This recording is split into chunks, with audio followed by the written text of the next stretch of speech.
नमस्कार, मैं हूं आपके साथ नेहा दुबे। एपीएन के लोकप्रिय कानूनी प्रोग्राम लीगल हेल्पलाइन में आप सभी का बहुत स्वागत है। इसमें हमारे कानूनी विशेषज्ञ रोजमर्रा की जिंदगी की समस्याओं से जुड़े कानूनी मसलों पर आपकी शंकाओं का समाधान करते हैं। आप भी इस फोन करके इस खास कार्यक्रम के माध्यम से जुड़ सकते हैं और कानूनी राय ले सकते हैं। आज हम आपको पर्यावरण कानूनों के विषय में जानकारी देंगे और इनके स्वच्छ पर्यावरण के लिए आपके कानूनी और संवैधानिक हक के बारे में भी बताएंगे। खास तौर पर हम वायु और ध्वनि प्रदूषण की बात करेंगे। पर्यावरण साफ सुथरा रहेगा तो हमारा जीवन भी स्वस्थ रहेगा। स्वच्छ वातावरण में जीवन यापन हर आम शहरी का अधिकार है। यह अधिकार संविधान के जरिए दिया गया है। दंड प्रक्रिया संहिता, भारतीय दंड संहिता और सुप्रीम कोर्ट के आदेश भी इसे मजबूत करते हैं। उत्तर भारत जब पूरी तरह वायु प्रदूषण की चपेट में है और लोगों को सांस लेना दुर्भर हो रहा है, पर्यावरण संबंधी कानून पर्यावरण के संरक्षण और नागरिकों को स्वस्थ जीवन जीने के माहौल देने में महत्वपूर्ण भूमिका निभाते हैं। पर्यावरण संबंधी कानून की सफलता मुख्य रूप से इस बात पर निर्भर करती है कि उनको किस प्रकार लागू किया जाता है। कानूनन प्रदूषण नियंत्रण बोर्ड फैक्ट्री मालिकों के खिलाफ आपराधिक मुकदमे भी चला सकता है। ध्वनि प्रदूषण भी एक समस्या है। ये एक संज्ञेय और गैर जमानती अपराध है जिसमें 5 वर्ष तक की सजा और 1 लाख रुपए तक के हर्जाने की व्यवस्था है। आवासीय क्षेत्र में दिन की अवधि में ध्वनि का स्तर 55 डेसिबल और रात में 45 डेसिबल स्वीकार्य है।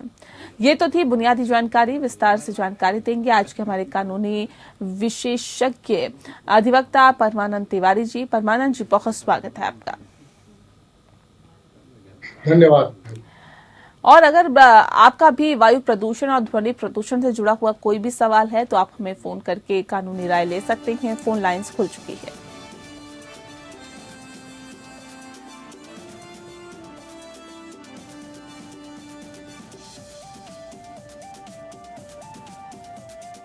तो फोन लाइंस खुल चुकी है। आप अपना सवाल इन नंबर्स पर डायल करके पूछ सकते हैं। प्रदूषण कानून से जुड़ी हुई अगर आपको कोई भी जानकारी चाहिए तो आप फोन करिए और कानूनी सवाल आप पूछ सकते हैं।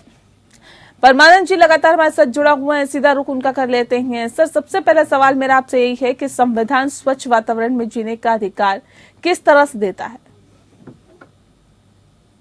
भारत का संविधान कुछ फंडामेंटल कुछ आपको मौलिक अधिकार मिले हुए हैं।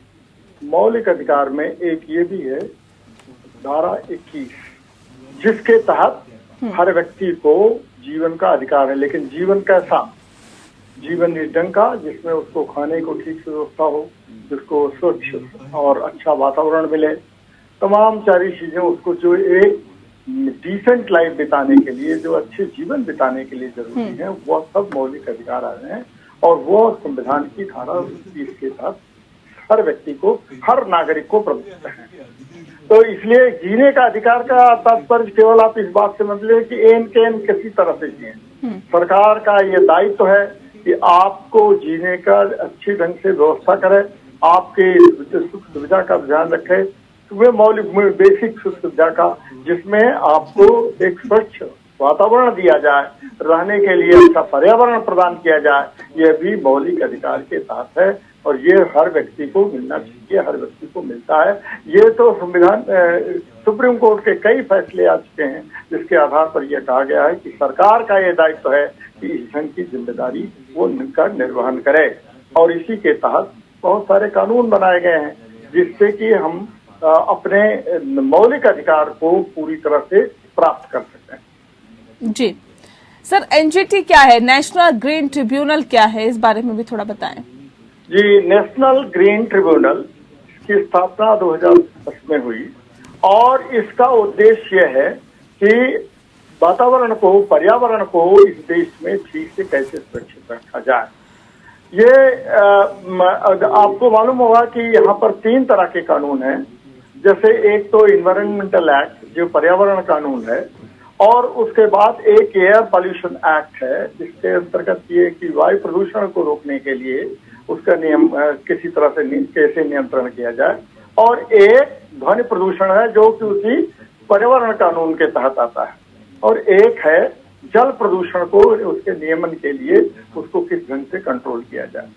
तो ये ग्रीन ट्रिब्यूनल का उद्देश्य ये है कि ग्रीन ट्रिब्यूनल ये तीनों चीजों को देखेगा कि किसी भी तरह से आप किसी या तो आप ध्वनि प्रदूषण या वायु प्रदूषण या जल प्रदूषण को न करें, इसको रोकने के लिए पूरी की पूरी जिम्मेदारी एक नेशनल ग्रीन ट्रिब्यूनल को दी गई है।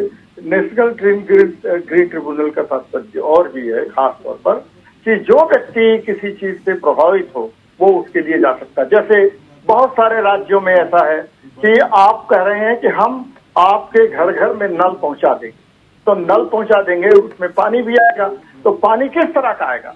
ऐसा पानी आना चाहिए जो पीने की योग्य हो। इस चीज को ध्यान में रखना है कि वो पीने का पानी कैसे कहाँ से आ रहा है, वो नदियों से किस ढंग से आ रहा है, या नीचे अंडरग्राउंड वाटर है, ये पानी के जमीन के नीचे से पानी निकाला जा रहा है।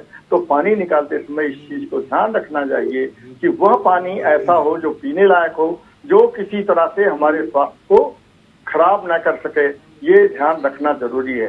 अगर ऐसी स्थिति आती है तो इसको रोकने के लिए कोई भी व्यक्ति नेशनल ग्रीन ट्रिब्यूनल के पास जा सकता है और वो कह सकता है कि देखिए हमारे पूरा ध्यान नहीं रखा गया है और सरकार अपने दायित्व का पूरी तरह से निर्वहन नहीं कर पा रही है, इसलिए सरकार को निर्देश दिया जाए कि अपने दायित्व का पूरी तरह से निर्वाह करके हमको ये एक स्वच्छ वायु दे, प्रदूषण मुक्त वायु दे, नॉइज के पॉल्यूशन से मुक्त रखे और पानी भी इस ढंग का दे जिससे कि हमको किसी तरह का बीमारी इत्यादि न होने पाए। जी, परमानंद जी ये बताइए कि क्या किसी भी प्रदूषण की समस्या की शिकायत सिर्फ एनजीटी में ही की जा सकती है या फिर जनहित याचिका के साथ एनजीटी में जाने का भी विकल्प है? देखिए, आपने एक अच्छा सवाल उठाया कि जनहित याचिका एनजीटी में नहीं पाई जाती। जनहित याचिका से इसका एनजीटी को, क्योंकि याचिका जब आप शब्द लगा देते हैं जनहित याचिका, रिट का तात्पर्य केवल हाई कोर्ट और सुप्रीम कोर्ट को है। धारा 226 के तहत वो हाई कोर्ट में जा सकते हैं और धारा 32 के अंतर्गत आप सुप्रीम कोर्ट में जा सकते हैं जहां पर कि वो रिट फाइल की जाती है। लेकिन एनजीटी में अगर आप फाइल करते हैं तो एनजीटी में आप अपनी अधिकारों को प्राप्त करने के लिए वहां निश्चित तौर पर जा सकते हैं। अगर आप किसी ढंग से पीड़ित हैं तो जा सकते हैं। वह एनजीटी का जो फैसला हुआ उस फैसले पर कोई भी जो एग्रीड पार्टी है, जो पीड़ित पक्ष है, वो हाई कोर्ट या सुप्रीम कोर्ट में वो जा सकता है। इसलिए याचिका का जहां तक बात है कि रिट की जहां तक बात है वो तो एनजीटी में नहीं फाइल की जा सकती है, लेकिन आप अपने अधिकारों के लिए निश्चित रूप से एनजीटी में जा सकते हैं और उसका निराकरण वहां पाएंगे, उसका निश्चित तौर पर वो मिलेगा आपको। जी सर, ये भी बताइए कि फैक्ट्री एक्ट की धारा 41(1) क्या है, इसके बारे में थोड़ा बताइए, जिसके तहत प्रदूषण करने वालों पर कार्रवाई हो सकती है। जी, धारा, ये फैक्ट्रीज एक्ट तो आज का नहीं है, फैक्ट्रीज 1939 का बना हुआ है, बहुत पुराना एक्ट है। उसमें इस चीज को ध्यान रखना रहता है कि फैक्ट्रीज एक्ट, फैक्ट्री आप कहाँ लगाना चाहते हैं। जैसे कोई रेजिडेंशियल एरिया है और वहाँ कोई फैक्ट्री लगा दे, कहे मेरी जमीन है मैं यहाँ फैक्ट्री लगाऊं या अपना घर बनाऊं या कोई दफ्तर खोल दूं, नहीं, आपको फैक्ट्रीज एक्ट के तहत पूरी तरह से कंफर्म करना पड़ेगा, इस चीज को देखना पड़ेगा कि आप वहाँ फैक्ट्री लगा सकते हैं कि नहीं। वो उस फैक्ट्री एक्ट जो उसके यहाँ एक कमेटी बनती है, वो कमेटी स्टेट की होती है, राज्य सरकार की होती है। राज्य सरकार जब तक उस पर अपनी अनुमति नहीं प्रदान करती है तब तक आप वहाँ फैक्ट्री एक्ट में। लेकिन अगर कोई व्यक्ति उस फैक्ट्रीज एक्ट का उल्लंघन करता है तो राज्य सरकार को अधिकार होता है कि वो उसको दंडित करे और उस पर जुर्माना लगाए और उसको बंद भी करा दे। क्योंकि फैक्ट्री का, मान लीजिए किसी का व्यक्ति का कोई रेजिडेंशियल एरिया में, किसी कॉलोनी में ऐसी फैक्ट्री लगा देता है जहां से कि ध्वनि प्रदूषण होता है, जहां पर कि लोगों का जीना दूभर हो जाता है, ऐसी स्थिति में राज्य सरकार एक अप्राइजल मूल्यांकन समिति का गठन करती है और उस मूल्यांकन समिति का ये निर्णय जो होगा वो मान्य होगा। उस निर्णय के अनुसार आप कोई काम करेंगे, ना कि जहां तहां जिस समय जहां चाहेंगे वहां पर लगा देंगे और जहां फैक्ट्री लगाना चाहे नहीं। ये फैक्ट्रीज एक्ट में प्रावधान है कि वह जो मूल्यांकन समिति है उसके रिपोर्ट के आधार पर अगर आप कोई फैक्ट्री लगाना होगी। अगर उसका वायलेशन करते हैं, अगर आप उसका उल्लंघन करते हैं तो उस उल्लंघन का आपको दंड देना पड़ेगा और दंड देने के बाद उसको बंद भी कराने का अधिकार है। दंड में आपको फाइन में जुर्माना लगेगा, जुर्माना के अलावा जेल भी हो सकती है या दोनों चीजें एक साथ होती हैं। जी ठीक है सर, ये बताइए कि प्रदूषण क्योंकि एक इसका बड़ा कारण रहता है वाहनों से निकलने वाला धुआं। मोटर व्हीकल अधिनियम में प्रावधान है कि प्रत्येक वाहन के पास PUC यानी कि पॉल्यूशन अंडर कंट्रोल सर्टिफिकेट होना चाहिए। मोटर व्हीकल एक्ट कैसे इसे सुनिश्चित करता है, ये थोड़ा सा डिटेल में बताइए सर। पॉल्यूशन अंडर कंट्रोल का सर्टिफिकेट तो ये आवश्यक है पूरे हिंदुस्तान में, अब ये पूरे देश में ये अनिवार्य रूप से, और ये सुप्रीम कोर्ट के एक फैसले के अनुसार है दिया गया है कि एक फैसला आप देखे होंगे कि कुछ दिन पहले, लगभग 20 साल पहले, यहाँ पर एक फैसला आया था कि यहाँ पर डीजल की बसें चलती और डीजल की बसें दिल्ली में चलती थी या कई जगहों पर, तो उन डीजल के बसों के कारण इतना प्रदूषण होता था कि लोगों को स्वास्थ्य की बीमारी, तमाम तरह की बीमारियां उत्पन्न हो गई थी और उसको रोका नहीं जा सकता था। तो आप डीजल चलाने के नाम पर क्या करते थे, लोग यहाँ पर बस चलाते थे, ट्रक चलाते थे और जिस एरिया में चाहते थे, जिस क्षेत्र में चाहते थे ले जाते थे। यह इस सुप्रीम कोर्ट के फैसले के अनुसार ये निश्चित कर दिया गया कि आप पूरी डीजल की गाड़ियों को दिल्ली जैसे शहर में बंद कर देंगे और उसके बाद उन्होंने कहा कि आप इस ढंग की या तो बैटरी ऑपरेटेड गाड़ियां चलाएंगे या इलेक्ट्रॉनिक गाड़ियां चलाएंगे या पेट्रोल की गाड़ियां ही चला सकते हैं। तो इसके बाद ये तय किया गया कि आपको देखना होगा कि कितना कंट्रोल में पॉल्यूशन की क्या लेवल आपके पेट्रोल से निकलती है, मोटरसाइकिल है या कार है या आपको और कोई साधन से चलते हैं, तो इस चीज को आपको इंश्योर कराना पड़ेगा, सुनिश्चित कराना पड़ेगा कि ये इसके लेवल से ज्यादा नहीं हो पाए। इसीलिए आपको ये अनिवार्य कर दिया गया है कि पॉल्यूशन अंडर कंट्रोल की सर्टिफिकेट लेनी पड़ेगी और वह सर्टिफिकेट हर तीसरे महीने लेनी पड़ती है। हर 3 महीने के बाद वो सर्टिफिकेट लेनी पड़ती है। अगर किसी के पास वो सर्टिफिकेट नहीं होती है तो उसके ऊपर जुर्माना लगाया जाता है और उसको कहा जाता है कि आप इस गाड़ी को इस समय तक बंद कर देंगे जब तक आप इसकी तरफ से पूरी जांच नहीं करा लेते हैं और जांच कराने के बाद आप इस चीज को सुनिश्चित कराएंगे कि आपके पास इसके सर्टिफिकेट है और किसी तरह का आप प्रदूषण नहीं फैला रहे हैं। परमानंद जी, अब सवाल ये है कि CRPC की धारा 133 के बारे में बताएं। इसमें खास तौर पर पर्यावरण से संबंधित पब्लिक न्यूसेंस या आम आदमी को होने वाली समस्या का किस तरह से वर्णन किया गया है और क्या कानूनी कार्रवाई के प्रावधान है? 133 CRPC के ये बताते कहते हैं कि कोई भी व्यक्ति अगर उसमें व्यवधान उत्पन्न करता है, न्यूसेंस, उसको व्यवधान उत्पन्न करता है, तो उस व्यक्ति को उसके खिलाफ कार्रवाई की जानी चाहिए। बहुत सारे ऐसे लोग हैं, जैसे आप मान लीजिए कहीं कोई गाड़ी कहीं खड़ी कर दे रहे हैं या सरकारी कानूनों में जो नियम एक बार जारी किया गया है उसका उल्लंघन कर रहे हैं। कोविड के टाइम पर आपने देखा होगा, कोविड के टाइम पर यह अनिवार्य कर दिया गया था कि आपको मास्क लगा के ही घर से बाहर निकलना।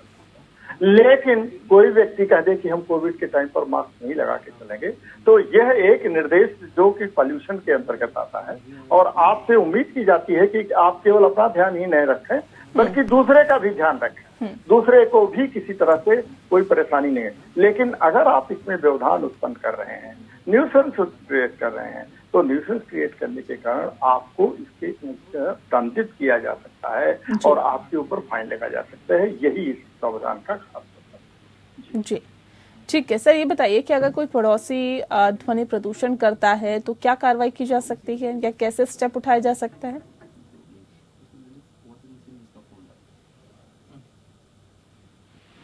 दिवाली में एक तरह का ये निर्देश था कि पटाखों पर बैन होगा, पटाखे नहीं चलाए जाएंगे, लेकिन इसके बावजूद यहाँ पर उल्लंघन हुआ है। हालांकि इस साल कह रहे हैं अखबारों में ये खबर कि 2015 के बाद सबसे कम पॉल्यूशन हुआ है, लेकिन फिर भी एक सवाल ये जायज है कि अगर पड़ोसी पटाखे चला रहा है, सारी चीजें ध्यान में रख रहा है, हमारे लिए परेशानी पैदा कर दे रहा है, तो हम क्या करेंगे? हमारे लिए सबसे सरल उपाय यही है कि हम पुलिस स्टेशन में चीज की जानकारी ले जाएंगे और ये बताएंगे कि ये पूरी कानूनों का उल्लंघन किया जा रहा है। हालांकि प्रतिबंध है पटाखे चलाने पर या और भी किसी कारण पर, पटाखे की तो एक बात इस समय आ गई है, तुरंत की बात है, या और किसी तरह से हमारे यहाँ प्रदूषण, मान लीजिए कोई बिल्डिंग बनवा रहा है, बिल्डिंग में उसको थोड़ा सा एक प्रिकॉशन लेने की जरूरत होती है। इस चीज का ध्यान रखें कि वो धूल उड़ करके हमारे पास न आए, हमारे घर में न आए। इस चीज का भी ध्यान नहीं कोई व्यक्ति रख रहा है तो हम उसके खिलाफ उस पुलिस में कंप्लेंट कराएंगे और पुलिस में उस कंप्लेंट को तुरंत अटेंड किया जाएगा। अगर पुलिस कंप्लेंट को नहीं अटेंड करती है तो आप एनजीटी को ही इन्फॉर्म करेंगे या हायर अथॉरिटीज को इन्फॉर्म करेंगे। लेकिन कानून इतना सख्त है कि निश्चित तौर पर पुलिस उसमें एक्शन में आ जाएगी और उसको ये ध्यान देना पड़ेगा कि नहीं, आप इस ढंग का काम नहीं कर सकते हैं। अगर ये कर रहे हैं तो ये गैर कानूनी है और इसके लिए आपको दंडित होना पड़ेगा। जी सर, ये बताइए कि ध्वनि प्रदूषण विनियमन और नियंत्रण 2000 के अंतर्गत केंद्रीय प्रदूषण नियंत्रण बोर्ड सीपीसीबी ने 4 अलग अलग प्रकार के क्षेत्रों के लिए ध्वनि मानदंड रखा है, औद्योगिक, वाणिज्यिक, आवासीय और शांत स्थान पर। इसके बारे में बताएं। देखिए, ध्वनि प्रदूषण के अलग अलग लेवल होते हैं। जैसे आपने बताया कि सेंट्रल पोल्यूशन कंट्रोल बोर्ड ये इस चीज को इसने तय किया है कि जो आपको ध्वनि का लेवल जो है वो अगर रेजिडेंशियल एरिया में होगा तो वह बहुत कम होगा। लेकिन अगर वो फैक्ट्री जहां चलती है, इंडस्ट्रियल एरिया है, तो इंडस्ट्री में निश्चित तौर पर उसका लेवल अधिक होगा। इसी नाते इंडस्ट्रियल एरिया में ये इस चीज का ध्यान रखा गया है कि वहां पर ध्वनि प्रदूषण, क्योंकि अगल बगल भी बहुत सारी इंडस्ट्रीज हैं, अगल बगल इंडस्ट्रीज को अगर उससे कम लेवल पर चलाएंगे तो इंडस्ट्री चल ही नहीं सकती है। तो इसी नाते उसका लेवल वहां पर रखा गया है कि इतना होना चाहिए। वो 75 डेसिबल की बात कही गई है दिन में और 70 डेसिबल की बात कही गई है रात में। ये लेवल होगा। ये इस पर डेसिबल एक पैमाना होता है जिसके अनुसार ध्वनि प्रदूषण को नापा जाता है। तो इंडस्ट्रियल एरिया में ये होता है, लेकिन उससे कम कमर्शियल एरिया में रखा जाता है। वहाँ क्योंकि फैक्ट्री में उत्पादन होता है, वहाँ बहुत सारी चीजें इस ढंग की होती हैं जिससे ध्वनि ज्यादा हो सकते हैं। तो कमर्शियल एरिया में उससे भी कम रखा गया है और वो कहा गया है कि ये 65 से 55 के बीच में ये होगा। एक कमर्शियल एरिया में रात में 55 होगा और दिन में 65 की स्थिति ले आ जा सकती है। लेकिन रेजिडेंशियल एरिया में तो उससे भी कम ले आना पड़ेगा, क्योंकि रेजिडेंशियल एरिया में रात में कोई सो रहा है और लोग कुछ काम कर रहे हैं, बच्चे पढ़ाई लिखाई कर रहे हैं। इस नाते आप इसको नहीं रख सकते हैं और इसको ले आकर के आपको 55 से 45 के भीतर रखना। जो एक साइलेंट जोन होता है, चौथा जोन साइलेंट जोन, उस साइलेंट जोन में जैसे अस्पताल के पास कोई गुजर रहा है, जैसे स्कूल के पास से कोई गुजर रहा है, तो स्कूल जहाँ पढ़ाई लिखाई होती है, बच्चे पढ़ लिख रहे हैं, उनकी शांति भंग न हो, या अस्पताल में मरीज भर्ती हैं और उन मरीजों के बीच में अगर आप कोई अशांति पैदा करता है तो निश्चित तौर पर डॉक्टरों को, नर्सेस को और मरीज को सबको परेशानी उठानी पड़ेगी। इस नाते उसको शांत जोन कहा गया है। वहां पर कहा गया है कि जो पॉल्यूशन का लेवल होगा, जो नॉइज पॉल्यूशन का लेवल होगा, वो बहुत कम रखा जाएगा। इतना कि नगण्य हो, फिर भी वो चूंकि नगण्य नहीं हो सकता है, इसलिए कहा गया है कि उसकी सीमा जो है वो 30 से 40 के बीच में रखी गई है और उससे ऊपर आप अगर फैलाते हैं तो निश्चित तौर पर आपको किसी को भी दंडित किया जाता है। इसी नाते आप देखते होंगे कि अस्पताल के बाहर या स्कूल के बाहर कोई भी वाहन के समय उसमें लिख दिया जाता है कि यहाँ हॉर्न नहीं बजा सकते हैं। अगर हॉर्न बजाएंगे वो भी एक दंडनीय अपराध है। इस चीज को ध्यान में रखा जाता है।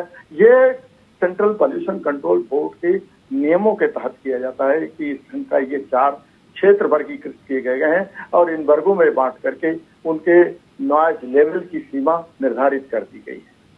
जी चलिए, बहुत शुक्रिया आपका परमानंद पांडे जी। आपने बहुत विस्तार से, बहुत तफसील से हमें बताया, हमारे दर्शकों को बताया कि प्रदूषण के बारे में क्या कानून है और प्रदूषण अगर कोई फैलाता है तो उसके खिलाफ किस तरह से कार्रवाई की जा सकती है, कैसे आप कानूनी कदम उठा सकते हैं और पर्यावरण को कैसे स्वच्छ रख सकते हैं और अपनी भूमिका इसमें निभा सकते हैं। बहुत शुक्रिया आपका हमारे साथ इस खास कार्यक्रम के माध्यम से जुड़ने के लिए।